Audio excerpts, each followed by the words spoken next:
સમજણ પડતી કે 3 પેઢીના નડતરને લીંબુને હું લેવા દઉં.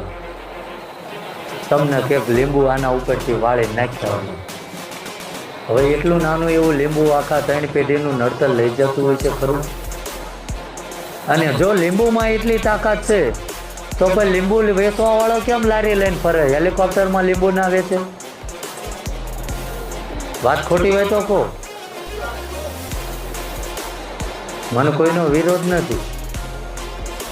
પરમાત્મા એમ જ કહે છે કે તમને જે આનંદ, હૃદયના આનંદથી જે થાય ને એ મને અર્પણ કરો, મારે તમારું કંઈ જોતું નથી.